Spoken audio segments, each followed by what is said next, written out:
इंतशारी टोले से कोई बातचीत नहीं हो सकती। नोमई करने और कराने वालों को कानून के मुताबिक सजा देना पड़ेगी। ऐसा ना हुआ तो किसी की जान, माल और आबरू महफूज नहीं रहेगी। पाक फौज का दो ठोक ऐलान।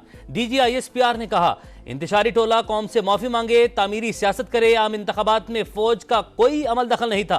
पाक फौज को सियासी मामलात में उलझाने का फायदा किसी को नहीं होगा।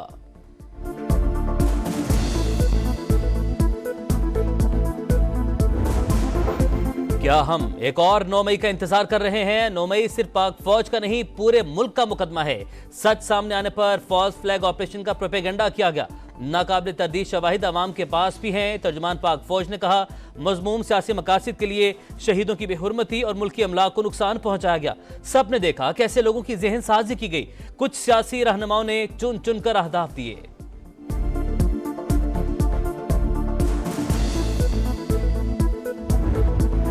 जुडिशल कमीशन वहां बनता है जहां इबहम हो। हम अदालती तहकीकात के लिए तैयार हैं।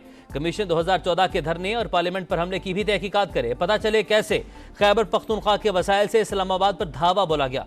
डीजी ISPR की प्रेस कॉन्फ्रेंस, कहा इस बात की भी तहकीकात करें कि IMF को कैसे खतूत लिखे गए। इस बात का भी अहाता करे कि फंडिंग कहां से आ रही थी और कहां जा रही थी।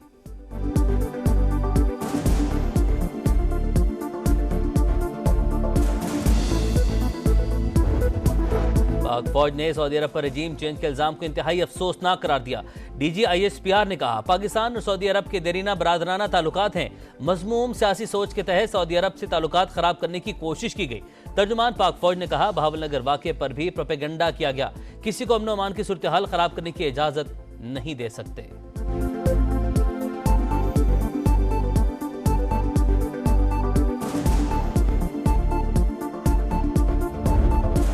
कलतम, TTP के दहशतगर्द अफगान सरजमीन इस्तेमाल कर रहे हैं। ठोस शवाहिद मौजूद हैं। आर्मी चीफ का वाज़ेह मौक़िफ़ है, अफगानिस्तान में दहशतगर्दों की पनाहगाहों पर तहफ़्फ़ुज़ात हैं। दहशतगर्दों, उनके सरपरस्तों और सहूलतकारों की सरकोबी के लिए हर हद तक जाएंगे। पाक फौज दहशतगर्दों की राह में आहनी दीवार है। डीजी ISPR की press conference, major general Ahmed Sharif Chaudhry ने कहा, बेशाम में चीनी बाशिंदों पर हमले की मंसूबाबंदी अफगानिस्तान में हुई। मकसद पाकिस्तान और चीन की दोस्ती को नुकसान पहुंचाना था। आखिरी दहशतगर्द के खात्मे तक जंग जारी रहेगी। पूरी कौम पाक फौज के साथ खड़ी है। तर्जुमान पाक फौज ने कहा, मुल्क की सालमियत और खुद मुख्तारी के लिए दिफा के लिए हर वक्त तैयार है। मुआशी तरक्की की हुकूमती कोशिशों की मुकम्मल हिमायत कर रहे हैं।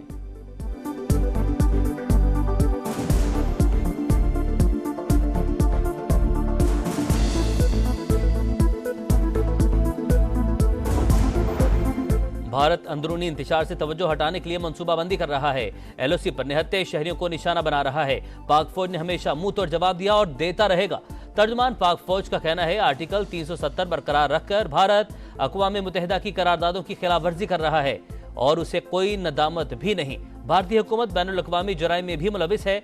भारतीय एजेंसीज ने हुकूमत की एमा पर हाल ही में पाकिस्तानी शहरियों को कत्ल किया, सबूत भी मौजूद हैं। पाक फौज का एक बार फिर मजलूम फलस्तीनी भाइयों से भरपूर यकजहती का इजहार। डीजी ISPR ने कहा, फलस्तीनी अवाम को पाकिस्तानी कौम की मुकम्मल सिफारती और इखलाकी हिमायत हासिल है। इसराइल के गैर कानूनी कब्जे के खात्मे के लिए फलस्तीनियों के मौक़िफ़ की हिमायत जारी रखेंगे।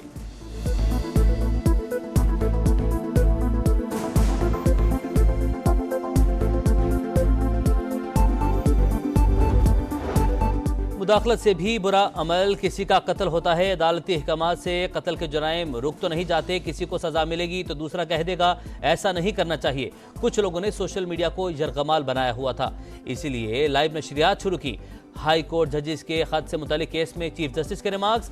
जस्टिस जमाल बंदोखेल ने कहा, मुदाखलत हो रही है, इस पर इत्तेफाक राय है, लेकिन हुकूमत कुछ नहीं कर रही। जस्टिस अतर मिनल्ला ने कहा, 3 नवंबर 2007 का इकदाम सबसे बड़ी तौहीन अदालत थी, लेकिन किसी को सजा नहीं मिली। आप चाहते हैं हाई कोर्ट का जज वो करे जो सुप्रीम कोर्ट नहीं कर सकती। वाकया धरना केस फैसले के बाद भी ना रुक सके। हाई कोर्ट के जवाबात 6 जजेस के खत से भी संगीन है। बताएं ऐसा क्या डर पैदा करें कि सिलसिला रुक जाए। वकला तंजीमों के वकला ने दलाइल में कहा, जजेस ने संगीन इल्जामात लगाए जो जुर्म के जुमरे में आते हैं। मुलविस अफराद के खिलाफ कार्रवाई होनी चाहिए। अटॉर्नी जनरल ने केस में जवाब जमा करवाने के लिए वक्त मांग लिया।